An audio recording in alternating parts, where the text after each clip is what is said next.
18 मार्च 2026।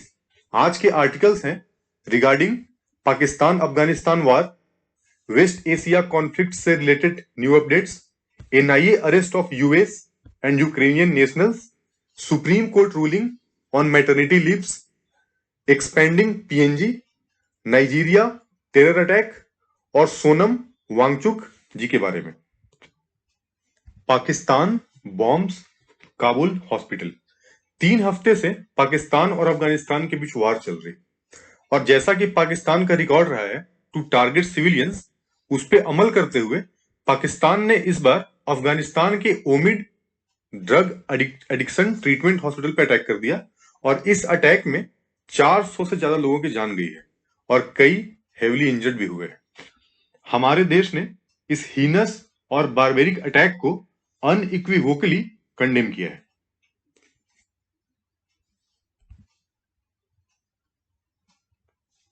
National investigation agency arrest. NIA ने US के 1 और यूक्रेन नेशनल के 6 लोगों को अरेस्ट किया है। ये नॉर्थ ईस्ट से म्यांमार इलीगली बॉर्डर क्रॉस करके वहां एथनिक ग्रुप्स को ट्रेनिंग देते थे in weapon handling and drone warfare methods. इन सबको डिफरेंट एयरपोर्ट्स जैसे कि दिल्ली, लखनऊ और कोलकाता से अरेस्ट किया गया। Supreme court ruling on maternity leaves. Maternity benefit act, जिसे 2025 में कोड ऑफ सोशल सिक्योरिटी से रिप्लेस किया गया, उसमें यह था कि mothers who legally adopt a child below 3 months वही एंटाइटल थे for maternity benefit of 12 weeks. Provision को चैलेंज किया गया था, जिसमें सुप्रीम कोर्ट ने रूलिंग दी है कि यह एक बेसिक राइट है। आर्टिकल में एक और इशू को पॉइंट आउट किया गया है।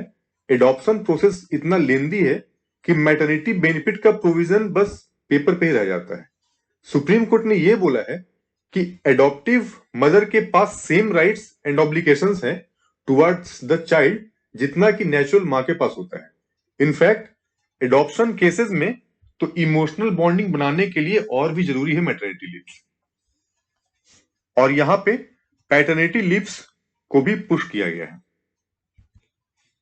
सोनम वांगचुक जी के रिलीज पे मैंने 15 मार्च को आर्टिकल कवर किया था। लास्ट ईयर 2025 में लेह में हुई वायलेंस में 4 लोगों की मृत्यु हुई थी during protest demanding statehood of Ladakh and inclusion in 6th schedule. इसके बाद एनएसए एक्ट इन्वोक करके सोनम वांगचुक जी को डिटेन कर लिया गया था। इनकी वाइफ ने डिटेंशन को चैलेंज किया था इन सुप्रीम कोर्ट, जिसपे वर्डिक्ट आने के पहले ही कोर्ट ने उनको 14 मार्च को रिलीज कर दिया। इन्होंने बोला है कि ये मूवमेंट उनके खुद के लिए नहीं है, बल्कि लद्दाख के कल्चर और एनवायरनमेंट को प्रिजर्व करने के लिए किया गया था, और इशू अगर परसिस्टेंट रहा तो आगे वे स्ट्रगल जारी रहेगी। इन्होंने ये भी बोला है कि दोनों गवर्नमेंट और लद्दाख के लोगों को फ्लेक्सिबल होना पड़ेगा जिसपे की सहमति बन पाए। Government accelerates gas infrastructure. Centre ने स्टेट्स और यूनियन टेरिटरीज को बोला है कि सिटी गैस डिस्ट्रीब्यूशन पाइपलाइन के डिस्पोजल को एक्सपेडाइट करे और नए एप्लीकेशंस को 24 आवर्स के अंदर डिस्पोज ऑफ करे। कंज्यूमर्स को पाइप्ड नेचुरल गैस पीएनजी में स्विच कराने का ऑब्जेक्टिव है गवर्नमेंट का।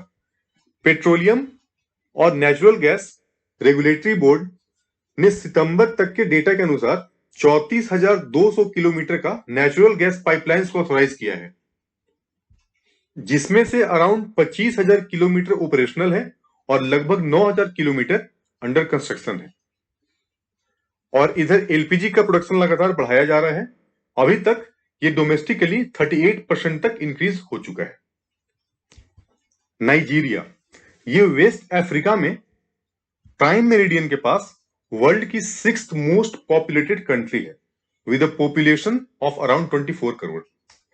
ये है प्राइम मेरिडियन और ये है नाइजीरिया, ग्रीन कलर वाली।